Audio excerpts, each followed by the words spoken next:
Cherries in mud. Cherries एक फल का नाम होता है, चेरी आपने देखा ही होगा। इन मतलब में, मड मतलब कीचड़, कीचड़ में चेरीज। वन डे मतलब एक दिन। While walking down the road father said to his son, look, a horseshoe is lying in the mud, pick it up। One day मतलब एक दिन। वाइल वॉकिंग चलते चलते या फिर चलते हुए। अब देखो ये वाइल है ना, इसके बहुत सारे मीनिंग होते हैं। और वाइल के बाद कभी भी आपको वर्ब दिखे और उसमें आईएनजी आए तो वो वर्ब ना 2 बार रिपीट होगी। जैसे वाइल वॉकिंग चलते चलते, वाइल ईटिंग खाते खाते, वाइल स्लीपिंग सोते सोते, इस तरीके से। डाउन द रोड रोड पर, एक दिन रोड पर चलते चलते, फादर मतलब पिता ने, सेड टू हिज सन अपने बेटे से कहा, क्या कहा? लुक देखो, आ मतलब एक, horseshoe is lying in the mud. आ मतलब एक, हॉर्सशू। हॉर्सशू मतलब होता है घोड़े की नाल, जो घोड़े के जो पैर में नीचे लगाते हैं ना, लोहे की होती है वो, तो उसको बोलते हैं हॉर्सशू। देखो एक घोड़े की नाल, इज लाइंग पड़ी हुई है, इन द मड कीचड़ में। फादर अपने बेटे को कह रहा है, पिक इट अप इसे उठा लो। द सन सैड बेटे ने कहा, I hate to pick up things from mud. I मतलब मुझे या मैं, मुझे हेट, हेट मतलब नफरत है, टू पिक अप उठाना, थिंग्स मतलब चीज़ें, फ्रॉम मतलब से, मड मतलब कीचड़, कीचड़ से मुझे चीज़ों को उठाना बहुत नफरत है, मतलब मुझे घिन आती है या मुझे नफरत है, उसका कहने का मतलब ये है। द फादर पिक्ड अप पिता ने उठा लिया, द हॉर्स शू घोड़े की नाल को, and kept it in his pocket. And मतलब और, कैप्ट मतलब रख लिया, कीप की सेकंड फॉर्म, इट मतलब इसे, इन मतलब में, हिज पॉकेट अपनी जेब, अपनी जेब में उसे रख लिया। On reaching the village he sold the horseshoe and bought some cherries। On reaching पहुँच कर, रीच मतलब पहुँचना, पहुँच कर, द विलेज गांव में पहुँच कर, ही मतलब उसने या उन्होंने, सोल्ड मतलब बेच दी, द horseshoe मतलब घोड़े की नाल को, एंड बोट बाय की सेकंड फॉर्म है ये, बाय मतलब खरीदना, तो बोट मतलब खरीद ली या खरीद लिया, क्या खरीद ली?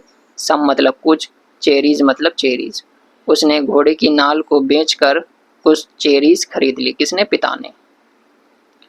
Father understood the desire of his son. Father मतलब पिता, अंडरस्टूड मतलब समझ गए, द डिजायर मतलब इच्छा को, ऑफ हिज सन अपने बेटे की, ऑफ मतलब का, की या के, हिज सन मतलब अपने बेटा, अपने बेटे की इच्छा को जो पिता थे वो समझ गए। एंड ड्रॉप्ड और छोड़ दिया, आ चेरी एक चेरी को, ऑन द ग्राउंड जमीन पर, और जमीन पर उन्होंने एक चेरी को छोड़ दिया। देखो ये है पिता और ये है इसका बेटा। ये रोड पे एक दिन क्या कर चल रहे थे और इन्हें कीचड़ में एक घोड़े की नाल दिखी और इन्होंने अपने बेटे से कहा इसको उठा लो। तो इसने कहा मुझे कीचड़ से चीज़ें उठाना बहुत सख्त नफरत है, मैं नहीं उठाऊंगा। तो इन्होंने क्या किया, खुद ही उठा के अपने पॉकेट में रख लिया, और जब गांव पहुंचे तो उसे बेच के कुछ चेरी ले ली। अब इन्होंने देखा कि मेरा बेटा को तो इच्छा है खाने की, तो उन्होंने क्या किया, एक चेरी को जमीन पे गिरा दिया। आगे क्या हुआ देखते हैं। The son picked it up, washed it and ate it up. The son मतलब बेटे ने, पिक्ड मतलब उठा लिया, इट मतलब इसे, अप मतलब ऊपर, इसे ऊपर उठा लिया या ले लिया, वॉज्ड इट और उसे धो लिया, एंड और एट इट अप और उसे खा लिया। देखो जब पिता ने उस चेरी को नीचे फेंका तो बेटे ने क्या किया, उसे उठाया, धोया और धोकर वो खा गया। Then father said to him, sometimes even small things cost much. Then मतलब तब, फादर ने यानी कि पिता ने, सैड मतलब कहा, टू हिम उससे, किससे? अपने बेटे से। तब पिता ने अपने बेटे से कहा, समटाइम्स कभी कभी, इवन भी, स्मॉल छोटा या छोटी, थिंग्स मतलब चीज़ें, कॉस्ट मतलब मूल्य या प्राइस, मच मतलब बहुत। कभी कभी छोटी चीज़ों की प्राइस भी बहुत होती है। These cherries are here because of that horseshoe that you refused to pick up from the mud।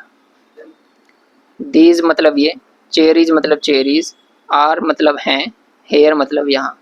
ये चेरीज यहाँ पर हैं बिकॉज ऑफ। बिकॉज ऑफ का मतलब होता है की वजह से। बिकॉज और साथ में यहाँ पर है ऑफ। बिकॉज ऑफ मतलब की वजह से। अगर ऑफ नहीं होगा ना तो सिंपल बिकॉज का मतलब होता है क्योंकि। तो की वजह से, किसकी वजह से यहाँ है? दैट, उसकी, हॉर्सशू जो घोड़े की नाल थी उसकी वजह से ये चेरीज यहाँ पर हैं।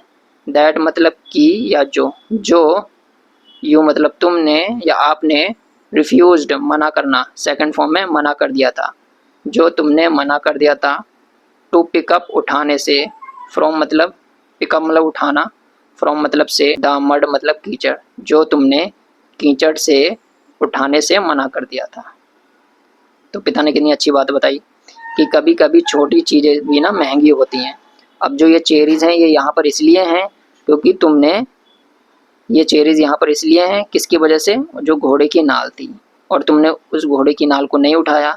अगर घोड़े की नाल पास में नहीं होती तो चेरीज भी यहाँ ये नहीं होती। The son understood what his father meant.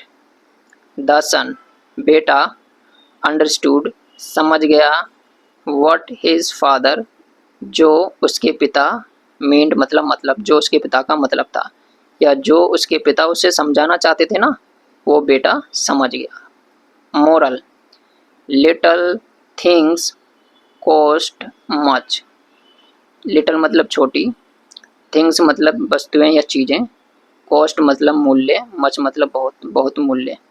जो छोटी चीज़ होती हैं बहुत मूल्यवान होती हैं। जैसे आपने सोना देखा है, गोल्ड कितना छोटा होता है। 1 ग्राम भी अगर आप लोगे ना तो 80-90 हज़ार रुपये का है। सॉरी, 1 ग्राम तो बहुत ज़्यादा बोल दिया मैंने, 1 तोला। अगर 1 तोला आप लेते हो तो 80-90 हज़ार रुपये तोला है सोना। तो कभी कभी छोटी जो चीज़ें होती है ना उसकी कॉस्ट बहुत ज़्यादा होती है। यही अपने बेटे को समझाने की कोशिश की है इस पिता ने। इसने कीचड़ से तो वो चीज़ उठाई नहीं, बट पिता ने उठा ली और उसके बदले चेरी ले ली। आई होप आपको कि इसमें कुछ वर्ड नए मिले होंगे। वैसे तो नया देखा जाए तो एक ही है, हॉर्स शू। आप कमेंट करके बताइए क्या इसकी मैं प्रोनाउंसिएशन ठीक पढ़ रहा हूँ, हॉर्स शू पढ़ेंगे या हॉर्सिस पढ़ेंगे, ठीक है। इसका मतलब होता है घोड़े की नाल। आई होप कि आपको ये स्टोरी पसंद आई होगी। तो मिलते हैं नेक्स्ट स्टोरी में, जब तक के लिए टेक केयर, बाय बाय।